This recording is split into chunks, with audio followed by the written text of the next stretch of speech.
مكة عهد ومثابة، عظم الله حماها، أرضها بالطهر فاحت والأمان كسارها. مكة عهد ومثابة، عظم الله حماها، أرضها بالطهر فاحت والأمان كسارها. منذ ذاك العهد كانت ملتقى كل إن الحمد لله نحمده ونستعينه ونستغفره ونعوذ بالله من شرور أنفسنا ومن سيئات أعمالنا. من يهده الله فلا مضل له ومن يضلل فلا هادي له، وأشهد أن لا إله إلا الله وحده لا شريك له، وأشهد أن محمدا عبده ورسوله. يا أيها الذين آمنوا اتقوا الله حق تقاته ولا تموتن إلا وأنتم مسلمون. يا أيها الناس اتقوا ربكم الذي خلقكم من نفس واحدة وخلق منها زوجها وبث منهما رجالا كثيرا ونساء، واتقوا الله الذي تساءلون به والأرحام إن الله كان عليكم رقيبا.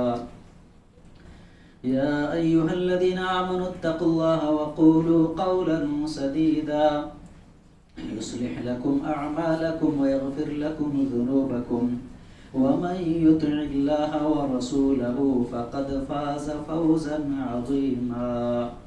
أما بعد، فإن خير الحديث كتاب الله، وخير الهدي هدي محمد صلى الله عليه وسلم، وشر الأمور محدثاتها، وكل محدثة بدعة، وكل بدعة ضلالة، وكل ضلالة في النار. فأعوذ بالله السميع العليم من الشيطان الرجيم. بسم الله الرحمن الرحيم. يوم نقول لجهنم هل امتلأت وتقول هل من مزيد، وأزلفت الجنة للمتقين غير بعيد، هذا ما توعدون لكل أواب حفيظ. من خشي الرحمن بالغيب وجاء بقلب منيب، ادخلوها بسلام، ذلك يوم الخلود. وقال جل وعلا: بسم الله الرحمن الرحيم. وما هذه الحياة الدنيا إلا لهو ولعب، وإن الدار الآخرة لهي الحيوان لو كانوا يعلمون. وقال النبي صلى الله عليه وسلم: أفضل الصيام بعد رمضان شهر الله المحرم، وأفضل الصلاة بعد الفريضة صلاة الليل. سبحانك لا علم لنا إلا ما علمتنا إنك أنت العليم الحكيم. رب اشرح لي صدري ويسر لي أمري واحلل عقدة من لساني يفقهوا قولي. رب زدني علما، رب زدني علما، اللهم رب زدني علما وارزقني فهما، آمین. تمام قسم کی تعریف و توصیف، حمد و ثنا، کبریائی و بڑائی اس اللہ وحدہ لا شریک کے لیے لائق و سزاوار ہے، جو ہم سب کا خالق، مالک، رازق اور حقیقی پالنہار ہے۔ سبحان اللہ و بحمدہ، سبحان اللہ العظیم۔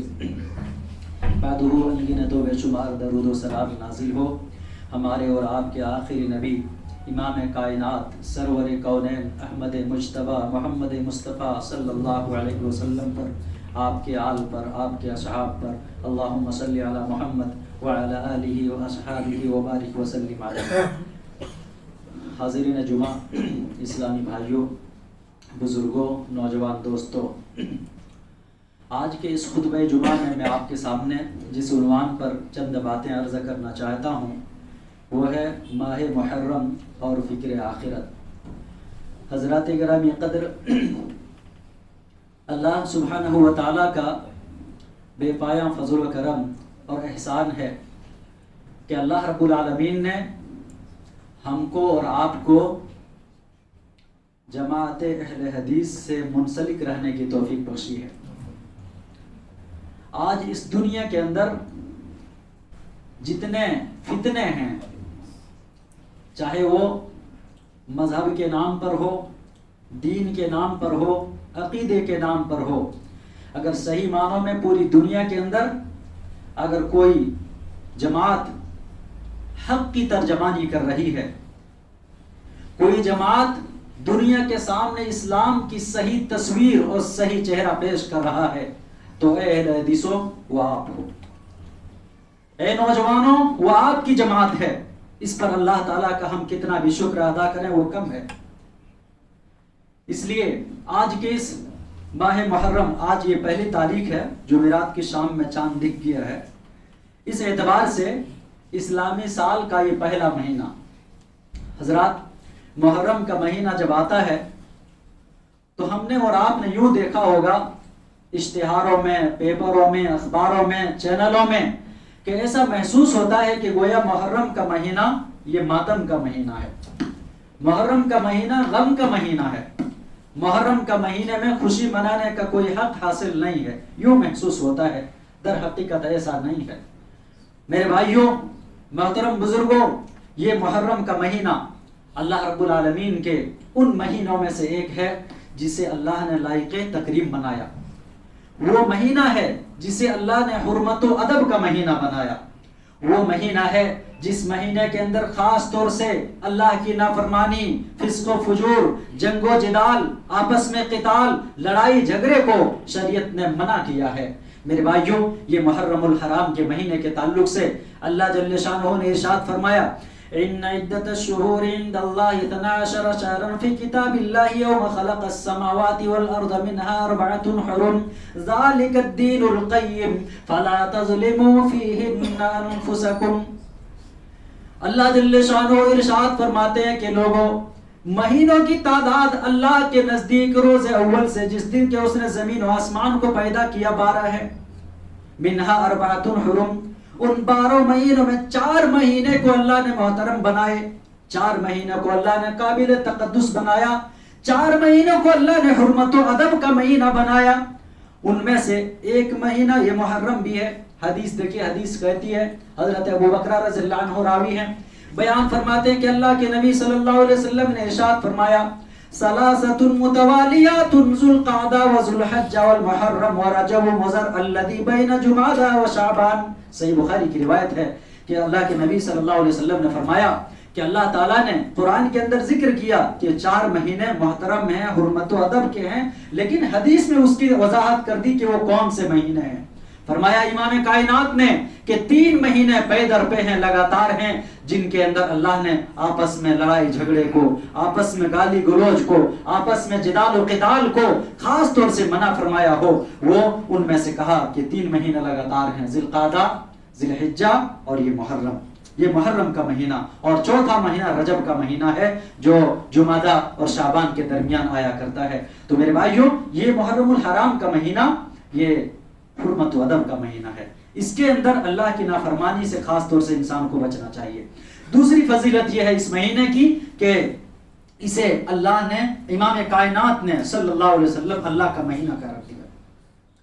دوسری فضیلت کیا ہے اس کی کہ محرم یہ اللہ کا مہینہ ہے۔ سبحان اللہ، سارے مہینے، سارے دن اور رات اللہ رب العالمین کے ہیں، انہی نے بنائے ہیں، لیکن محرم الحرام کے مہینے کو امام کائنات صلی اللہ علیہ وسلم نے فرمایا شہر اللہ محرم، کہ محرم اللہ کا مہینہ ہوا کرتا ہے۔ حافظ ابن رجب حنبلی رحمت اللہ علیہ نے اس حدیث کی شرح میں انہوں نے لکھی ہے کہ سمى النبی صلی اللہ علیہ وسلم المحرم شہر اللہ، کہ اللہ کے نبی صلی اللہ علیہ وسلم نے محرم کو اللہ کا مہینہ قرار دیا. وَإِضَافَتُهُ إِلَى اللَّهِ تَدُلُّ عَلَى فَضْلِهِ وَشَرْفِهِ. انہوں نے فرمایا کہ اس مہینے کی نسبت اللہ کی طرف, اس مہینے کی اضافت اللہ کی طرف, اس مہینے کی فضیلت اور اس کے شرف کی دلالت ہے. اللہ اکبر. میرے بھائیوں, یہ اس مہینے کی فضیلت. تیسری چیز اس مہینے کے تعلق سے میں بتا کر کے بات ختم کرتا ہوں, وہ یہ کہ یہ شکرانے کا مہینہ ہے. یہ اللہ رب العالمین کے خاص طور سے شکر بجا لانے کا مہینہ ہے. اسی دن یعنی یوم عاشورہ کو, اسی مہینے کی 10 تاریخ کو اللہ رب العالمین نے اس دنیا کے اندر ایک جابر و ظالم بادشاہ کو اللہ تعالیٰ نے نیست و نابود کیا. فرعون اور آل فرعون کو اللہ نے غرق کیا, اسے ڈبو دیا.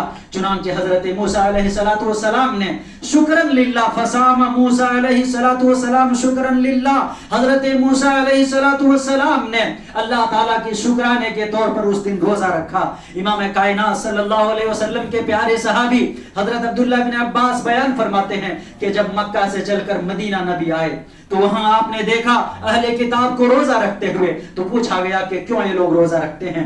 کہا گیا کہ یہ وہ دن ہے جس دن کے اللہ تعالیٰ نے فرعون اور آل فرعون کو غرق کیا. حضرت موسیٰ اور ان کی قوم کو ان کے ظلم و ستم سے نجات دی, تو شکرانے کے طور پر حضرت موسیٰ نے روزہ رکھا. امام کائنات صلی اللہ علیہ وسلم نے فرمایا فَأَنَا أَوْلَى بِمُوسَى مِنْكُمْ, کہ لوگوں میں تم سے موسیٰ سے زیادہ قریب تر ہوں. فَصَامَ النَّبِيُّ صلی اللہ علیہ وسلم, امام کائنات نے بھی روزہ رکھا اور فصام وامر بھی, اور اللہ کے نبی صلی اللہ علیہ وسلم نے اپنے صحابہ کو روزہ رکھنے کا حکم دیا. تو میرے بھائیوں, نبی اکرم صلی اللہ علیہ وسلم کا فرمان ہے افضل الصیام بعد رمضان شہر اللہ المحرم, کہ لوگوں اللہ تعالیٰ کو تو روزہ ویسے ہی بہت زیادہ محبوب ہے, نہایت ہی پسندیدہ ہے.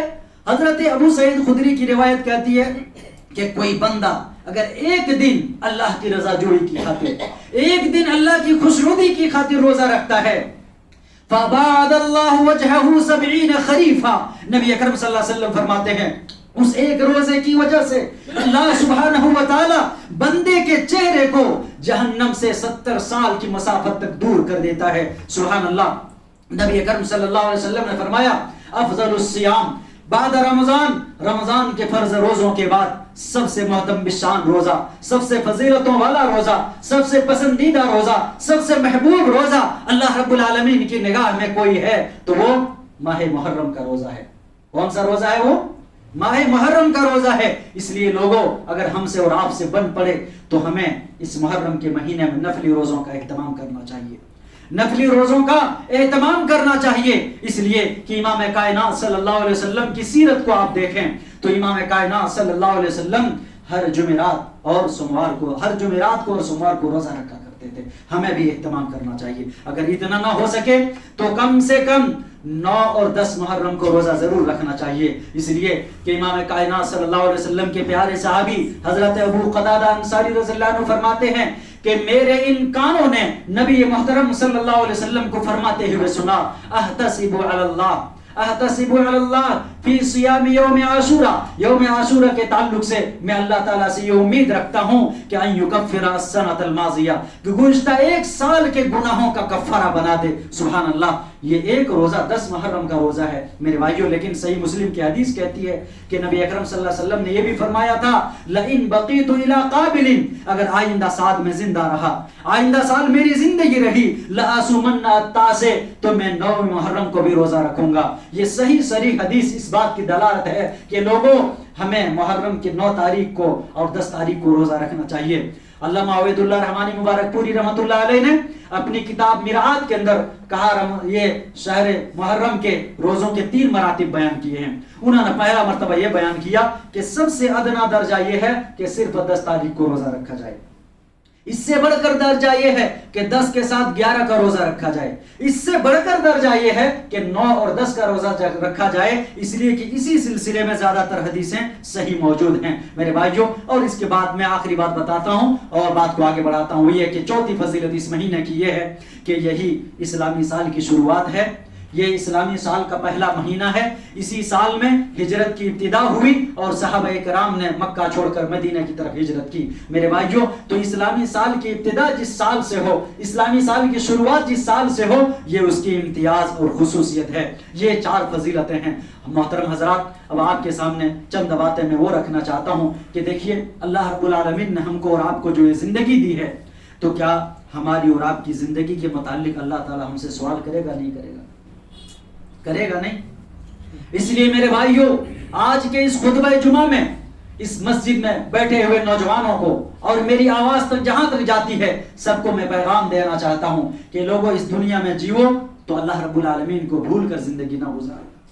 آخرت کی فکر کرتے ہوئے زندگی گزارو، اس لیے کہ یہ دنیا، زندگی یہ فانی ہے. قرآن کہتا ہے، جس کو میں نے خطبہ مسنونہ کے بعد پڑھا، وَمَا هَذِهِ الْحَيَاةُ الدُّنْيَا إِلَّا لَهْوٌ وَلَعِبٌ وَإِنَّ الدَّارَ الْآخِرَةَ لَهِيَ الْحَيَوَانُ لَوْ كَانُوا يَعْلَمُونَ. کہ لوگوں، اللہ رب العالمین کا یہ فرمان ہے، اللہ کا یہ اعلان ہے کہ یہ دنیا کی زندگی نہیں ہے مگر فانی زندگی ہے. وَمَا هَذِهِ الْحَيَاةُ الدُّنْيَا إِلَّا لَهْوٌ وَلَعِبٌ. یہ دنیا کی زندگی کھیل اور تماشا سے بڑھ کر نہیں ہے.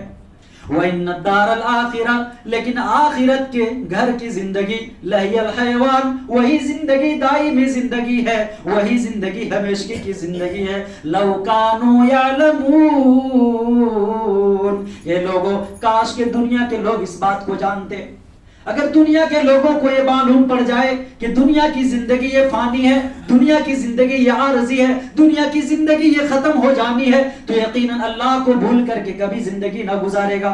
اللہ غفلت کی زندگی کبھی نہ گزرے گی اس کی، بلکہ ہم وقت وہ اس زندگی کی فکر کیا کرے گا جو ہمیشگی کی زندگی ہوگی، جو دائمی زندگی ہوگی، جو ابدی زندگی ہوگی. اور اسی کے بارے میں قرآن ہم کو اور آپ کو یہ اعلان کرتا ہے، قرآن ہم کو اور آپ کو جگاتا ہے، جھنجھوڑتا ہے کہ لوگوں سنو، یا ایھا الناس اتقوا ربکم واخشوا یوما لا یجزی والد عن ولدہ ولا مولود هو جاز عن والدہ شیئا ان وعد اللہ حق فلا تغرنکم الحیاۃ الدنیا ولا یغرنکم باللہ الغرور. سورہ لقمان کی آیت نمبر 33 ہے. اللہ تعالیٰ فرماتا ہے، دیکھیے، یا ایھا الناس اتقوا ربکم، اے دنیا کے لوگوں، اے دنیا میں بسنے والے لوگوں، تم اپنے پروردگار سے ڈرو، تم اپنے پروردگار سے ڈرو. وَخْشَوْا یوما، اور اس دن کا خوف کھاؤ، اس دن سے خوف کرو جس دن کے باپ بیٹے کو فائدہ نہ پہنچا سکے گا. وَخْشَوْا یوما لا یجزی والد عن ولدہ، کہ جس دن باپ بیٹے کو کام نہ آئے گا، جس دن باپ بیٹے کو نفع نہ پہنچا سکے گا. وَلَا مَوْلُودٌ هُوَ جَازٍ عَنْ وَالِدِهِ شَيْئًا، اور نہ ہی بیٹا اپنے باپ کا کام آئے گا، بیٹے باپ کو فائدہ پہنچا سکے گا. إِنَّ وَعْدَ اللَّهِ حَقٌّ. اللہ نے اتنا کہنے کے بعد فرمایا کہ لوگوں، یہ جو اللہ کا وعدہ ہے کہ وہ دن آئے گا، اس دن کی فکر کرو. کہا کہ یہ اللہ کا وعدہ حق ہے، اللہ کا وعدہ یہ سچ ہے، اس میں کوئی شبہ نہیں ہونا چاہیے.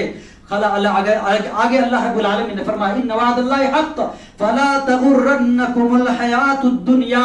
اللہ نے فرمایا کہ لوگوں، تمہیں یہ بات یاد رہے کہ دنیا کی زندگی تمہیں دھوکے میں نہ ڈال دے. آج ہم سب دھوکے میں پڑے ہوئے. ہماری اور آپ کی جیسی تیاری ہونی چاہیے ویسی تیاری نہیں ہے. ہر انسان اپنے نفس کا محاسبہ کرے، ہر انسان دیکھے کہ ہم نے کیا کچھ اس کی تیاری کی ہے اور کتنا ہم اس تیاری میں ناکام ہیں. میرے بھائیوں، اللہ نے کہا ان وعد اللہ حق، اللہ کا وعدہ حق ہے، سچ ہے، اس میں شبہ نہیں ہونا چاہیے. اللہ نے آگے تنبیہ بھی کر دی کہ جس دنیا کو تم ہمیشہ کی زندگی سمجھتے ہو، جس دنیا کو تم دائمی سمجھ رہے ہو، فلا تغرنکم الحیات الدنیا، کہ لوگوں تمہیں وہ دنیا کی زندگی دھوکے میں نہ ڈال دے ولا یغرنکم باللہ الغرور. اور شیطان دھوکے باز، غرور کون ہے؟ وہی دھوکے باز جس نے ہمارے بابا کو بہکایا، جس نے انسانیت کے ابو الآبا جد امجد کو، حضرت آدم کو جس نے بہکایا. کہا کہ وہی تمہیں بھی دھوکے میں نہ ڈال دے، تمہیں وہ دھوکے میں ڈال کر کے آخرت جو تمہارا ہدف ہونا چاہیے، آخرت کی تیاری جو تمہارا اصل مقصد ہونا چاہیے. ہم کہاں سے آئے ہیں بولو؟ ہم جنت سے نکل کے آئے ہیں. اس دنیا میں بھیجا گیا کس لیے؟ کہ ہم پھر اس جنت کو پالیں. اس لیے نوجوانوں، میرے بزرگوں، جیتے جی اتنی محنت کرو، اتنی تیاری کرو کہ کم سے کم اللہ رب العالمین کے ہاں پہنچا جائے، تو کم سے کم یہ ہو کہ اللہ رب العالمین کے ہاں بخشش کا کوئی بہانہ ہو جائے۔ میرے بھائیو، ہمارا اور آپ کا کیا خیال ہے؟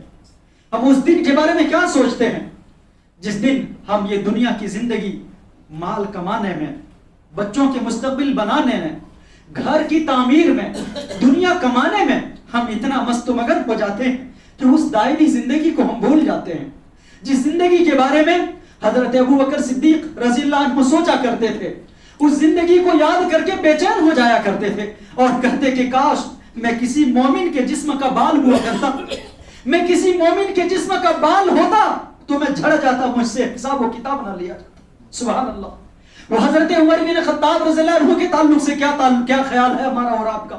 وہ ابو بکر جن کو جنت کے 7 دروازوں سے پکارے جانے کا سرٹیفکیٹ دیا امام کائنات نے، لیکن ان کی یہ فکر تھی کہ میں کبھی کہتے ہو کہ میں کوئی درخت ہوتا، مجھے کاٹ کر کے جلا دیا جاتا، مجھے اللہ کے ہاں حساب نہ ہوتا۔ کبھی کہتا کہ میں کوئی پرندہ ہوتا، کوئی شکاری مجھے شکار کر لیتا، اللہ کے ہاں مجھے کوئی حساب نہ دینا پڑتا۔ حضرت عمر بن خطاب رضی اللہ عنہ جیسے جلیل القدر صحابی جنہیں جیتے جی جنت کی بشارت دی گئی، لیکن انہوں سے جب پوچھا گیا تو انہوں نے کہا کہ رب، میں تجھ سے یہ چاہتا ہوں کہ بس میری نیکیاں ایک طرف ہوں اور میری کوتاہیاں ایک طرف ہوں، اللہ میں تیری بارگاہ میں پہنچوں تو بس دونوں برابر برابر ہو جائے، مجھے اجرت نہیں چاہیے، بس یہ کہ میں جو کیا ہوں اور جو نہ کیا ہوں اس پر بس برابر ہو جائے، میں برابری کا ہو جاؤں کہ نہ اللہ کے پاس مجھے اجر نکلے نہ کمی نکلے، یعنی میں برابر اللہ کے پاس پہنچ جاؤں، میرے اعمال ویسے ہو جائیں۔ میرے بھائیوں، حضرت ابو بکر صدیق رضی اللہ عنہ کے زمانے میں جو مفتی بنے رہے، حضرت عمر فاروق کے زمانے میں جو مفتی کا فریضہ جنہوں نے انجام دیا، سب سے بڑھ کر حدیثوں کو روایت کرنے والے، 5000 سے زائد حدیثوں کو روایت کرنے والے صحابی رسول حضرت ابو ہریرہ رضی اللہ عنہ، جن کو جنت کی بشارت دی نبی اکرم صلی اللہ علیہ وسلم نے، لیکن وہ ابو بکر صدیق رضی اللہ عنہ نے جن کو خلیفہ، جن کو مفتی مدینہ نامزد کیا تھا، زندگی بھر قال اللہ اور قال الرسول کی صدائیں بلند کی، لیکن جب ان کی زندگی کا آخری مرحلہ آیا، ان کی زندگی کا آخری وقت آیا تو وہ زار و قطار رونے لگے۔ اللہ سبحان اللہ، وہ کون تھے لوگوں؟ امام کائنات صلی اللہ علیہ وسلم کے صحبت یافتہ لوگ تھے، ان کی نیکیاں پہاڑوں کے مانند ہیں، ہمارے پاس نیکیاں نہیں، ہم ان کے پاؤں کے دھول جو لگتے ہیں ان کے پاؤں میں، ان کے برابر بھی ہمارے اعمال نہیں ہیں لوگوں، لیکن ان کا یہ عالم ہے کہ جب بستر حرارت پر جب پڑے تو وہ اپنی کمیوں کو یاد کر کے رونے لگے، اپنی کمیوں کو یاد کر کے رونے لگے۔ صحابہ کرام آئے اور پوچھا ابو ہریرہ کیوں رو رہے ہو؟ ابو ہریرہ کیا ماجرا ہے؟ کیا دنیا کو چھوڑ جانے کے غم میں روئے جاتے ہو؟ تو انہوں نے کہا اللہ کی قسم، اے میرے اصحاب، اے میرے دوستو، میں کیوں روتا ہوں سنو، میں اس لیے رو رہا ہوں، ما اب کی اعلیٰ دنیا کم حاضی، کہ لوگوں میں اس عارضی دنیا کی زندگی کو چھوڑنے پر نہیں رو رہا ہوں، لیکن میں اس بات پر رو رہا ہوں کہ آج کے بعد سے جو میرا سفر سون ہونے والا ہے، ولیکن بعد سفری و قلت زادی، انہوں نے فرمایا کہ لوگوں آج کے بعد سے جو میرا سفر شروع ہونے والا ہے وہ انتہائی طویل و ترین سفر ہے، لیکن میرے پاس زاد راہ جو ہے سفر میں وہ نہایت ہی قلیل ہے، اسی کو میں سوچ کر کے رو رہا ہوں کہ آخری میرا انجام کہاں ہے مجھے معلوم نہیں۔ میرے بھائیوں، اسی لیے قرآن ہم کو آپ کو یہ جگاتا ہے کہ اس آخرت کی تیاری کرو، اس آخرت کی تیاری کرو۔ اس لیے میرے بھائیوں، یہ محرم الحرام کا مہینہ اور یہ اسلامی سال کی شروعات، کیا آپ اور ہم اور آپ یہ نہیں چاہتے کہ ہمارا سال مبارک بنے؟ چاہتے نہیں؟ چاہتے ہیں ہمارا سال یہ خوب سے خوب تر ہو، ہم فائدے میں رہیں، دنیاوی اعتبار سے بھی آخرت کے اعتبار سے بھی۔ میرے بھائیوں، تو میں آپ کو چند باتیں بتاتا ہوں، آپ کریں گے انشاءاللہ؟ انشاءاللہ کریں گے۔ اگر ہم اور آپ یہ چاہتے ہیں کہ ہمارا یہ اسلامی سال یہ مبارک بنے، ہماری زندگی میں خیر اور برکتیں آئے، ہماری زندگی میں بھلائیاں ہوں، تو میں آپ کو سب سے پہلی نصیحت یہ کرتا ہوں کہ اپنے نفس کا محاسبہ کیجیے۔ کیا کیجیے؟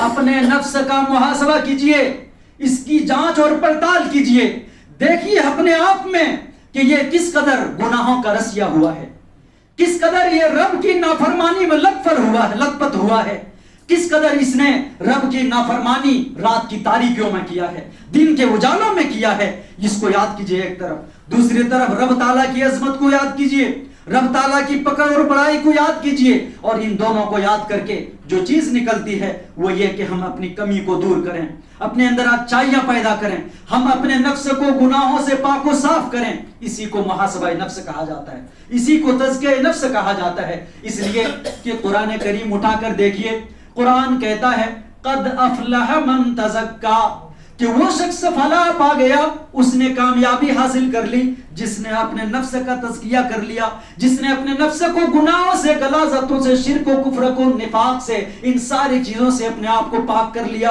اور قرآن کہتا ہے کہیں وَنَفْسٍ وَسَوَّا وَنَفْسٍ وَمَا سَوَّاهَا فَأَلْهَمَهَا فُجُورَهَا وَتَقْوَاهَا قَدْ أَفْلَحَ مَنْ زَكَّاهَا وَقَدْ خَابَ مَنْ دَسَّاهَا، کہ قسم ہے نفس کی اور اس ذات کی جس نے اسے بنایا ہے، فَأَلْهَمَهَا فُجُورَهَا وَتَقْوَاهَا، پھر اسی نے اس نفس کو برائی کی اور اس سے بچ کر چلنے کی سمجھ بھی عطا کر دی ہے۔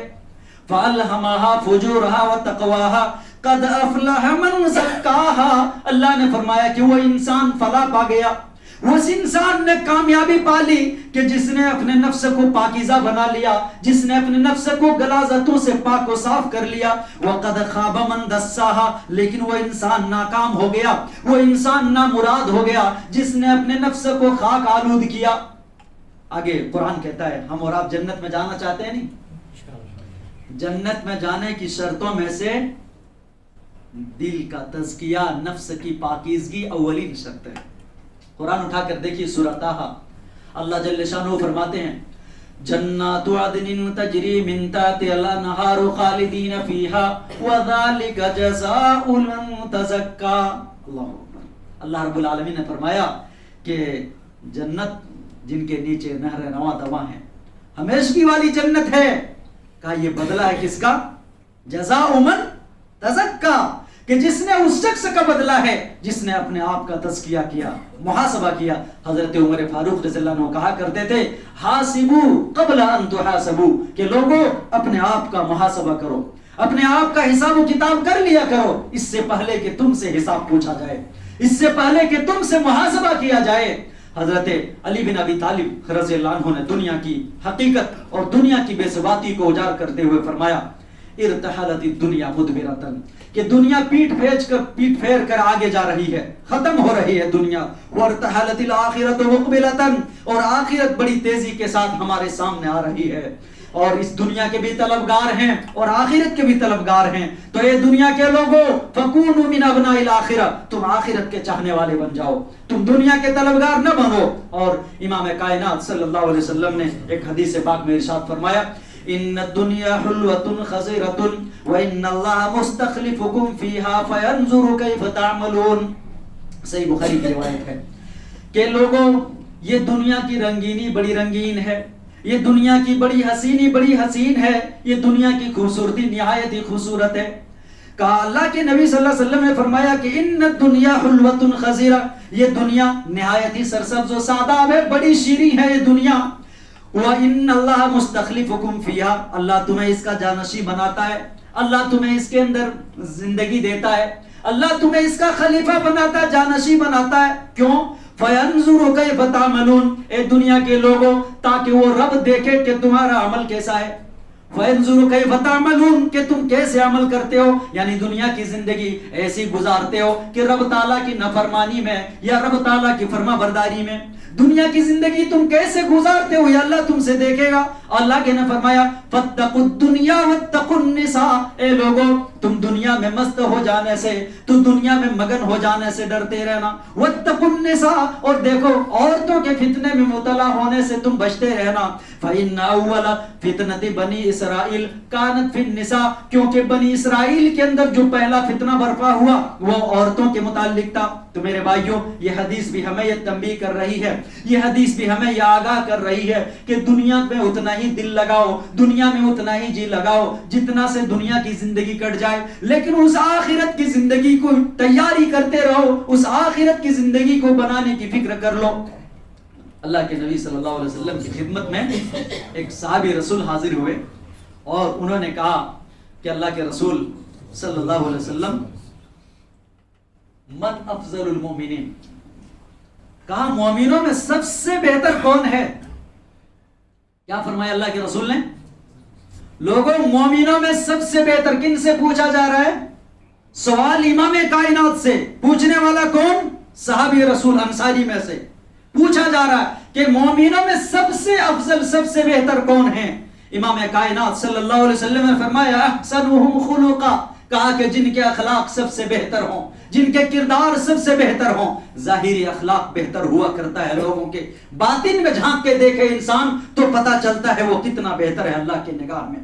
لوگوں کی نگاہوں میں اچھا بن جانا، لوگوں کی نگاہ میں محبوب ہو جانا، لیکن انسان اگر رب کی نگاہ میں مبغوض ہے، رب کی نگاہ میں ناپسندیدہ ہے، پھر جانیے وہ انسان محبوب نہیں، وہ انسان افضل نہیں، وہ انسان بہتر نہیں۔ اسی لیے نبی اکرم صلی اللہ علیہ وسلم نے فرمایا احسنہم خلقا، جس کے اخلاق سب سے بہتر ہوں۔ پھر اسی صحابی رسول نے پوچھا من اقیس المومنین، کہا مومنوں میں سب سے عقل مند کون ہے، مومنوں میں سب سے ہوشیار کون ہے؟ امام کائنات صلی اللہ علیہ وسلم نے اس موقع سے فرمایا کہ مومنوں میں سب سے عقل مند وہ ہے کہ استعدادا بعدہ من یستعد بعد الموت، موت کے بعد کی زندگی کی جو انسان تیاری کرتا ہو، موت کے بعد کی زندگی کی جس انسان نے تیاری کی ہو، اولئک الاقیاس، کہا یہی لوگ عقل مند ہیں، یہی لوگ ہوشیار ہیں۔ میرے بھائیو یہ پہلی چیز ہے۔ ہمارا اور آپ کا سال مبارک کیسے بنے گا؟ ہم کیا کریں گے؟ محاسبہ نفس سے کریں گے، پہلی چیز۔ دوسری چیز کیا ہے؟ نئے سال کی شروعات نئے عہد و پیمان سے کیجئے، کریں گے؟ نئے سال کی شروعات نئے عہد و پیمان سے کیجئے۔ وہ نیا عہد و پیمان کیا ہو کہ ہم یومیہ قرآن نہیں پڑھتے تھے، اللہ ہم روزانہ قرآن پڑھیں گے۔ ہم نمازوں کی پابندی ڈھنگ سے نہیں کرتے تھے، اللہ ہم نمازوں کی پابندی ڈھنگ سے کریں گے۔ ہمارے گھر میں بچیاں اور بچے نمازوں کی پابندی نہیں کرتے، ہم ان کو کبھی نہیں بولے، ہم ان کو بھی پابندی کرائیں گے۔ ہم اپنے گھر کو اسلامی ماحول میں ڈھالیں گے۔ یہ عہد کر کے اٹھیے۔ اللہ تعالیٰ نے فرمایا الذین مکناہم فی الارض واقاموا الصلاۃ وآتوا الزکاۃ وامروا بالمعروف ونہوا عن المنکر وللہ عاقبۃ الامور۔ اللہ رب العالمین نے فرمایا کہ یہ وہ لوگ ہیں جن کو دنیا کے اندر قدرت دے دی جائے، دنیا کے اندر تمکنت حاصل کر دے دی جائے، تو یہ لوگ ہیں جو نمازوں کی پابندی کریں گے، زکوٰۃ ادا کریں گے، وَأَمَرُوا بِالْمَعْرُوفِ، نیکیوں کا حکم دیا کریں گے، برائیوں سے روکیں گے، وَلِلَّهِ عَاقِبَةُ الْأُمُورِ، اور تمام چیز کا انجام جو ہوگا اللہ کے ہاتھ میں ہے۔ تو میرے بھائیوں یہ دوسری چیز ہے۔ تیسری چیز میں بتاتا ہوں کیا؟ وقت کی قدر کیجیے۔ ہم اور آپ کامیاب چاہتے ہیں تو وقت کی قدر کیجئے۔ آج نوجوانوں میں، خصوصاً ہمارے مسلم نوجوانوں میں، ایک بڑا طبقہ نوجوانوں کا سوشل میڈیا پہ دیکھیے پورا دن رات لگے رہتے، ٹائم اسی میں گنواتے ہیں۔ کیا ہم نے اور آپ نے یہ سوچا ہے کہ اللہ تعالیٰ کے ہاں محاسبہ نہیں ہوگا؟ وقت سونے سے بڑھ کر قیمتی ہے۔